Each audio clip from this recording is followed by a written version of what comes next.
Hey guys, so this is a video that's teaching you how to stretch those inner groins and your hips a little bit more.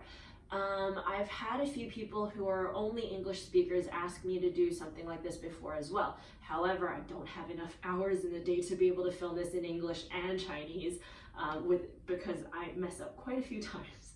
So I'm gonna do the English bits in voiceover fashion, so hopefully things will turn out okay. But if it looks like I'm talking but there's no voiceover, or it doesn't seem to match, that's why I'm speaking in Chinese but I'm voiceovering in English. So hopefully you'll still be able to get the gist of this, and it will still help you. If there's anything that is a little bit confusing or that you'd like to know more of, feel free to message me and let me know, and hopefully you enjoy. The first thing we're going to do is lie down on our backs. You're going to hug your knees into your chest, checking if your pelvis and your tailbone is lifting or curling off the floor. If you notice your pelvis is off the floor, relax and don't hug your knees so tightly. Let the pelvis relax towards the floor as you gently encourage the thighs closer towards your belly. If your tailbone is curling up towards the ceiling, see if you can encourage your tailbone to uncurl towards the end of your mat. As you inhale, feel the lungs expanding, belly expanding. As you exhale, can you relax your front body down towards your spine? Relax your spine through the floor. Use that exhale to check if your chest, shoulders, neck, and chin are tight and tense. Can you use your exhale to relax?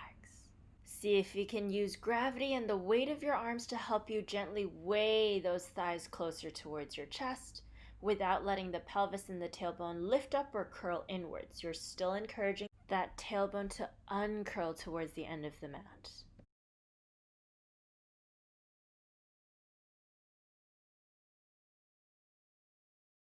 After a few breaths, we're going to start waking up that hip crease joint area. We're going to use our hands to help us open the knees wide, like windshield wipers, opening outwards, close them inwards. You don't need to rush this. Take your time with it. Feeling the hip joint waking up. See if you can keep the knees closer towards your chest. Try not to let the opening and closing of the knees move your knees away from your chest. You want to keep the compression in the hips. As you pull the knees towards your chest, you're opening and closing. Just waking up that hip joint area, starting to make the liquid in your joints move around a little bit more. Now open your knees armpit width apart. Reach your hands in between your legs for happy baby. Catch the outside edges of your feet. If you notice that you're a very tight person and your pelvis scoops off the floor, your tailbone scoops off the floor, feel free to catch your ankles. All you're doing here is using your breath. Your inhale is just to notice how tight you're feeling. You use the exhale to help you encourage your pelvis back towards the floor, uncurling the tailbone towards the end of your mat. If you're super tight and this isn't comfortable, that's absolutely fine. Stay here for about 10 breaths. Inhaling and exhaling makes one breath. And you just want to stay here noticing how tight you feel and using the exhale to try and encourage yourself to relax. Encourage that lower back down towards the floor, pelvis rolling towards your tailbone, tailbone rolling towards the end of the mat. Noticing if you're tensing in the shoulders, neck, and chest area. If you are, see if you can relax using that exhale. If you are comfortable here, see if you can open your knees wider than your heels. A lot of the times when I tell people to open their knees wider, we pull the heels away from the knees instead. So can you check that you're not pulling your heels away from your knees? You're actually opening your knees away from your armpits, keeping the heels stacked on top of the knees. Pay attention to what the shape of your legs are doing as you hold this happy baby position. Check if you're tensing in your chest, shoulders, neck, and chin. If you are, again, use that exhale to help you relax down towards the floor. Relax the shoulders away from the ears. Relax your lungs back towards the floor. If you're comfortable here, work on using the exhale to help you draw your belly towards the floor. Encourage that lower back to uncurl towards your pelvis. Pelvis uncurl towards your tailbone. Tailbone uncurl to the end of the mat. For those of you comfortable here, here's an extra challenge. A lot of people can only do one or the other, a flat back or a rounded back. Can you do both? So using every exhale, so you only do this move every exhale, can you exhale, draw your belly to your spine, and then round your tailbone towards your face, scooping that lower back off the floor, and then on your next exhale, uncurl the tailbone, reach your tailbone to the end of your mat. Exhale, pull the tailbone towards your face, curling your spine, and then exhale, uncurl your tailbone to the end of your mat. Repeating this about 5 times. See if you don't jerk your knees around, you're actually working on exhaling, pulling the belly down, using that to scoop your tailbone towards your face. And then exhale, pull the belly down, uncurl your tailbone away towards the end of the mat. Try not to let the heels pull all over the place. Heels stay stacked over the knees. Knees are still pulling down towards the floor on either side of your torso. Exhaling the belly down. Try not to exhale, push the belly up. Exhaling, belly down. Now releasing your legs and hugging them back into the chest. Just let yourself roll side to side just to relax. On to stretch number 2. We're going to start on our hands and knees. Hands under shoulders, knees under hips. Hands are shoulder width apart, knees are hip width apart. Try not to collapse your chest and belly towards the floor here. You're trying to imagine a board on your back. Push gently up towards the board so your spine is more neutral. Hide your chest towards your spine so you press your chest towards the board. Hide your belly towards your spine, but try not to overly round like an angry cat. Imagine the flat board on your back and just pull your belly gently enough that your spine is flat. And then think of reaching your tailbone to the wall behind you so your spine is neutral and not overly rounded. Bring your left knee to the center and then squeeze your right heel to your butt, imagining you're squeezing a block or a towel in between your heel and your butt. Lift your knee as high as your pelvis or a little higher. Bring the knee out to 90 degrees and then bring your knee to your armpit. Finish that circle by going back to the first position. See if you can do about 5 total going forwards, trying not to let the rest of your body move. And when you've done about 5 going forwards, then see if you can do 5 circles going backwards. We start at where we started in position 1, and then we're going to bring the knee towards the armpit to reverse the direction. So you want to try 5 times going in each direction just to see how the mobility in your hips are like. Take it super slow, trying not to let the rest of your body move. You're really focusing on that right glute and right hip joint, noticing whether or not you're compensating through the rest of the body just to make it move. As you can see, there are a lot of ways the body can compensate for the hip mobility. It tricks you into thinking that you've got that hip mobility by shifting your body around in all sorts of wonky directions. We don't want that. We really want to avoid kicking the heel away from the butt as we do these moves. We want to keep the heel squeezing towards the butt like we're trying to hold a towel or a brick between the heel and the butt. Try not to collapse the lower back down to the floor. We're really trying to pull that belly to the spine. As we bring the leg out to the side, we're really trying to feel that right butt pushing ourselves back to center and not collapsing like I am in this video.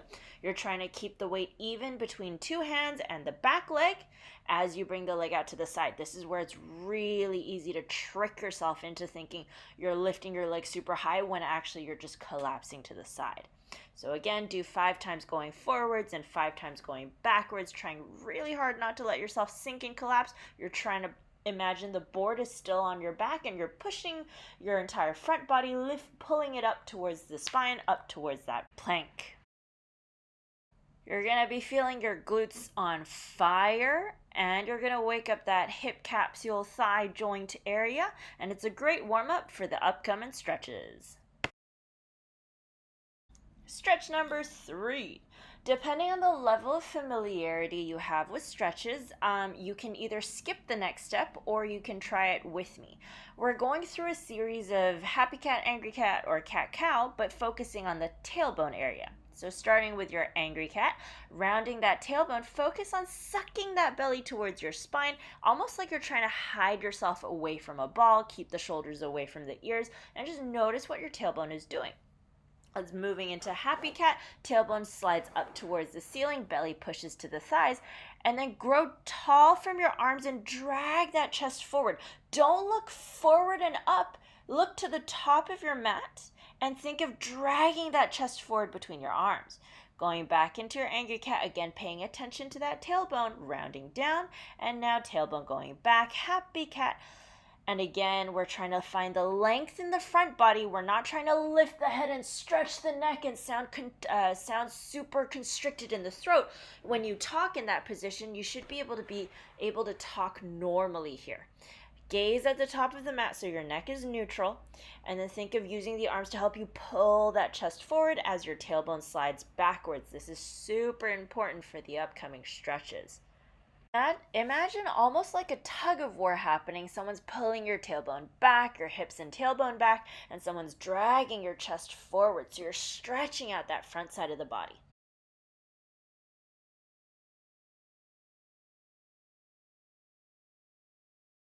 Imagine there's a wall right behind your butt and you're trying to push your butt against that wall. At the same time, don't let the shoulders shrug to the ears. Grow tall, ears away from the shoulders, and then think of dragging that chest forward between your arms.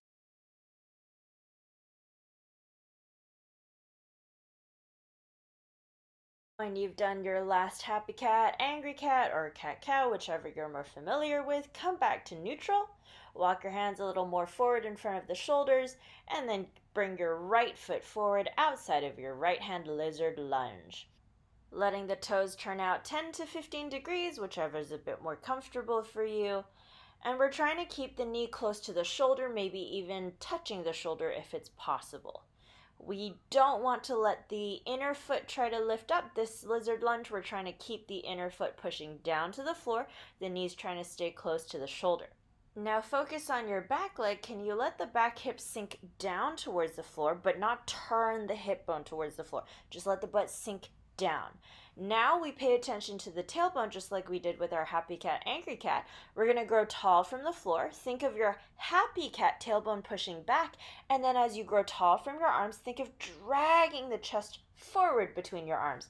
Again, the gaze is to the top of the mat, not up towards the ceiling. We're looking to keep the spine long, neck long. And again, we're aiming to keep the knee close to the shoulder, stepping through the entire foot. To add a bit more of a challenge, keep the hips low, tuck your back toes under, and straighten your back leg completely. Keep the back heel stacked over the toes. You should feel almost like you're pushing yourself forwards.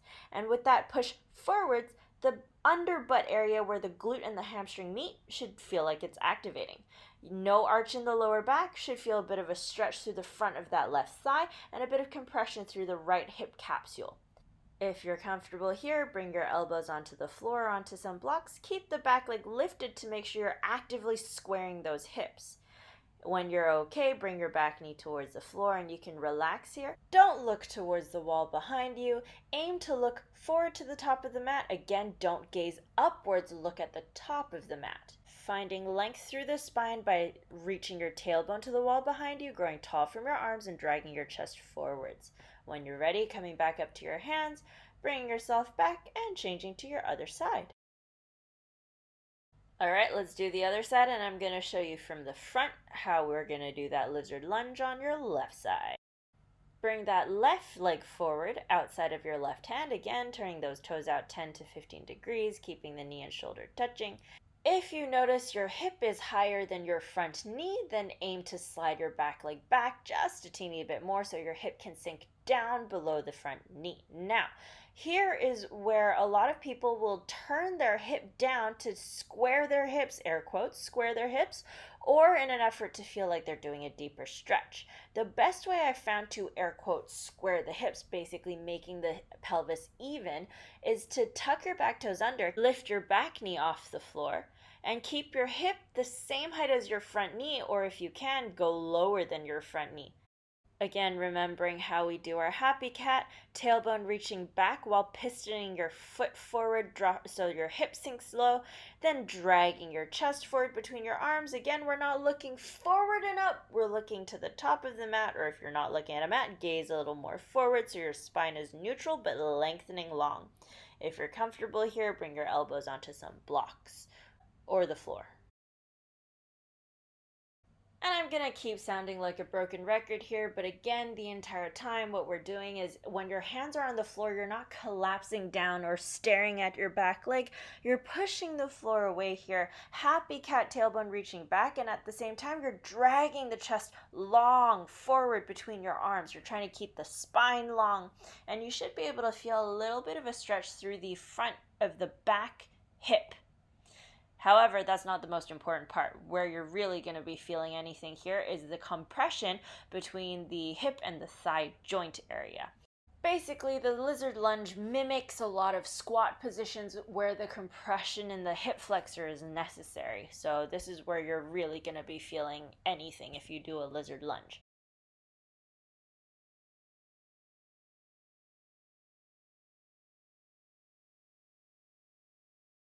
Righty-ho, next one is something some of you might be able to achieve easily and some of you won't. But if you can achieve it easily, let's add a few challenges. We're gonna do some squats. Everyone's favorite, or maybe not your favorite, it's mine. We can enter it from a lizard lunge, or you can just go straight into a squat, a very low squat. Very often in class, when I teach malasana or the squat, there will be people who have their heels lifted off the floor. There are a few reasons for this, but I've found that sometimes it's just a matter of stance. You might just need to try stepping your feet a little wider. If that doesn't change anything, feel free to roll the mat up like I am doing now. Put that under your heels and use that as a little bit more of an ankle support. However, I recommend trying just to change your stance. It is absolutely fine to widen the stance until your heels touch the floor, because sometimes you're just stepping your feet a little too close towards each other. Feel free to also put a block under your butt if you're really uncomfortable in this type of position. That is also absolutely fine. Take a few breaths here just to get used to this position.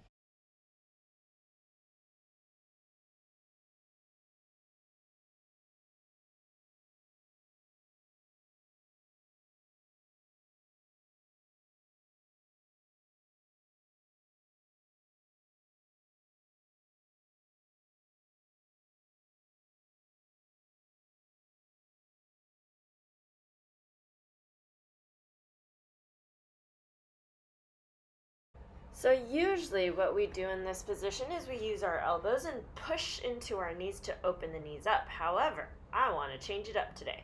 Instead of placing it inside of your knees, we're going to place our elbows and forearm area on top of the thighs. So we're putting the arms on top of the thighs and we're going to massage the knees outwards along the lines of your toes. So watch where your toes are, and as you push the knees over the toes, you'll feel a little bit more space between your belly and your hips. You're going to feel like you're growing a little taller. Your spine should feel a little more free to lengthen. Alongside that, you should feel a little lighter overall, like you're able to step into your feet a little bit more, feel a little more stable. It also builds in a little bit more ankle flexibility in this position. In this move, we're trying not to let the spine round. If you notice you're rounding, use your hands to really help you push the knees outwards past the toes or in the direction of your toes so that you feel the hips lift up a little higher, your spine has space to lengthen a little bit more, and to step into the feet a little bit easier so you're more stable in this position. Again, try not to crank your neck up towards the ceiling. Your gaze is neutral towards the top of your mat. Spine is long, neck is long. You're not trying to let yourself tip forward. We're trying to keep the shoulders over those hips, and we're trying to push the arms into the legs to help you lift the hips a little higher so you feel the ability to step into your feet a little bit more. Moving on to the next round of exercises, now we place our elbows inside of our knees. I am quite used to this position now, so for me, instead of having my hands in a prayer position, I use my fist just so I have a little bit more push. However, this is just dependent on you and your flexibility. If it feels like you need to put your palms together, feel free to put your palms together. The main thing is we're going to use our elbows to push the knees apart from each other. Try not to let the big toes lift up off the floor or the inner arches of the feet lift up off the floor as you use your elbows to push the knees apart. Here's my favorite exercise. You're going to place the elbows inside of the knees and check in with the side of your butt, the glute medius. Can you use your elbows to open the knees away from each other and then use your butt muscles to hold the knees in place as you lift your elbows up? So as you lift your elbows up, don't let the knees collapse back in, because that means you're only using your elbows to help your knees stay open. We need to recruit our butt muscles to keep our legs open, not just rely on those arms. So you're going to do this about 5 times to get used to it. Can you use your elbows to push your knees apart, keep the big toes and inner arches down, and use your elbows as a way to tell you whether or not your knees have moved forward or not when you lift them, so that you can tell if you're actually recruiting your butt muscles. You're really going to feel those side glutes burn here, and it's really going to help with opening up those inner groin areas and opening up those hips. It's going to make squats a whole lot easier in the future. If you were struggling with the last round of stretches, then stay there. If, however, it was easy, here's another challenge. So, what we just did was use the elbows and lift up to notice if our knees can stay in place. This time, we're going to keep the elbows in place and see if we can open our knees wider than our elbows. Again, checking in with your big toes and your inner arches. Don't let them peel off the floor. We're still stepping evenly through the entire feet. So let me show you from the side. Use your elbows to help you open the knees apart, and from there, elbows are a marker. Use your butt muscles to open the knees wider than your elbows. See if you can do this a total of 5 times, keeping the big toe down, inner arches down, really pushing evenly through both feet to help you really open those legs. So you should feel your glutes burning even more here, potentially even a cramping in the side, but we're using the glutes to help us open our hips actively, stretching the groins out actively, and you should feel a little bit more of a difference by the end of doing this, especially when you sit cross-legged. Added bonus is you're going to get a really nice and perky butt here. So what we just did was a bunch of low squat positions. And now we're going to put the same principles in play, but with a sumo squat, horse stance, goddess squat, depending on what discipline you come from. We're going to do basically a wide leg squat. So step your feet wide and turn your toes out 45 degrees. Really try not to let the toes turn to 180 degrees, because what typically happens is your toes turn out 180, but your knees dip inwards and eventually that hurts your knees. So keep your feet at 45 degrees. Push the knees out following the line of your toes. So you're trying not to let the knees dip in. Use your hands to help support yourself as you go down. A lot of the times when I teach classes, everyone tends to use their legs to do all the work and not let their hands support.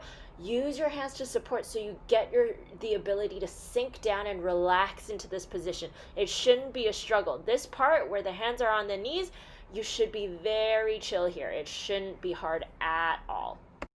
Now take a look at your feet. See if you can stack your heels directly under your knees. So when you look at it from top down and from the front in, you want the heels and knees exactly in line with each other. Adjust your feet here if it's not. And again, making sure you're supporting yourself with your arms. You're sharing the weight with your arms here.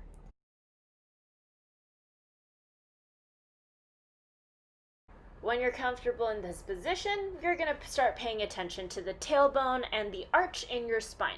Our tendency is we're going to tilt our torso forward and stick the butt out. So, can you suck your belly to your spine and scoop your tailbone forwards between your legs? Imagine there's a board behind your back, and that belly sucking in is to press your back against the board, and that should start helping you scoop your tailbone forwards so that you can help spread your knees a little wider, get a deeper stretch in that groin. Do this about 5 to 10 times, letting the tailbone slide back, noticing the arch in your spine, and then seeing if you can draw your belly to your spine, scoop your tailbone forward as you almost think about pushing the hips forward to the wall in front of you. The act of scooping that tailbone forward should naturally start helping you push into your feet a little bit more, and it feels a little like you're pushing your feet down and out, almost like you're trying to rip the floor apart, rip the mat apart. That should give you the stability to be able to lighten the load in your arms, and now you can use your feet to hold yourself up in this wide leg squat position. Keep the belly drawing towards your spine, keep scooping your tailbone forward, then lift your arms up, hands are same height as the shoulders. Keep pulling your belly in, keep scooping the tailbone forward, aiming to keep the knees pushing towards the pinky toe side of your foot. Try not to let the arms drop. Keep the hands the same height as your shoulders and see if you can stay in that squat, maybe about 5 breaths or however long you can hold it. Feel free to take a break here and notice how difficult or easy the last 2 moves were. If they were easy, then here's a way to take it up a notch. Go back into that sumo squat, and now we're going to keep the hands slightly in front of the knees. So we're still digging the feet down into the floor, pushing it apart like we're breaking the mat. Draw your belly to your spine, scoop your tailbone forward, and now use your butt muscles to help you open the knees towards the pinky toe side of your feet. Have your hands as a marker of where your knees started and see if you can use your butt muscles to help you open your knees away from your hands. Don't bring the hands away from the knees. Open your knees away from the hands. Try not to let the rest of your body move around. It really is just the butt muscles helping you open the knees to the pinky toe side of your foot. To keep your stability, you're pushing your feet down and out. And now for an even harder challenge. Pulse your hips up and down. Hands go same height as your shoulders. Don't let the torso dip forward. And you're pulsing your hips 1 inch above the knees, 1 inch below the knees. Keep digging the feet down and out to maintain your stability. Keep opening the knees towards the pinky toe side of the foot. And when you've done about 5, see if you can stay in the squat and hold. Hold maybe 10 seconds, then come up and take a break. And shake out those legs. So now that we've done many active stretches using the butt muscles, let's do some stretches to relax those muscles that we've used. You're going to lie on your back and create a figure 4 shape. Right ankle on top of your left thigh. If you're prone to spraining your ankles like I am, extend your heel away from you and reach your toes towards your knees to protect your ankle, avoiding letting the ankle turn in or roll in, which generally just allows you to sprain your ankle even more. We're going to press the right knee away from our face towards the wall in front of us. See if you can keep that belly relaxing down towards the floor. Your spine is long. You're feeling the stretch in the outer right butt. If that feels fine, you're going to reach your hand through the hole between your legs, making sure to keep that right knee moving to the wall in front of you and not towards your face. Right hand grabs your left shin. Left hand also hugs your left shin. Aim to keep that lower back on the floor, thinking of same thing as we did at the very beginning of class, uncurling your tailbone towards the end of the mat so your spine is long. Notice if your belly, chest, shoulders, neck is tense, can you use your exhale to relax? As you hug the left knee closer to your chest, the aim is to keep that right knee away from you. Don't use your elbow to force your knee away from you though. Can you still use the butt muscles a little bit to help you extend the knee away from you towards the wall or towards the ceiling, depending where it's facing, and you should feel a nice stretch through the outer right hip. This should be a nice relaxing stretch, and when you're ready, change to your other side.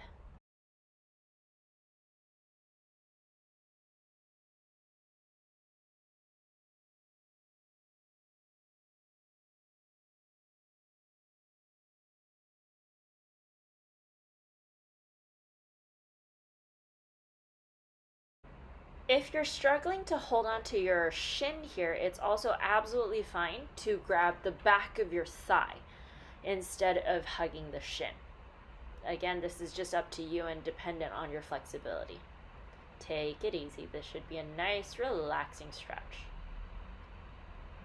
Alright guys, and that's it. That's the end of that video. I hope you've learned a few tips and tricks to help you stretch your inner groin a little bit more, to engage your hips a little bit more, how to actively stretch a little bit more for your hips.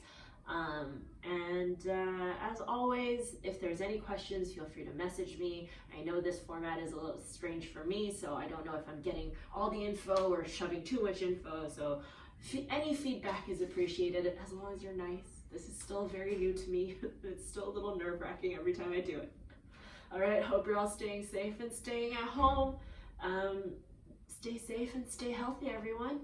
And hopefully see you all when this craziness is over.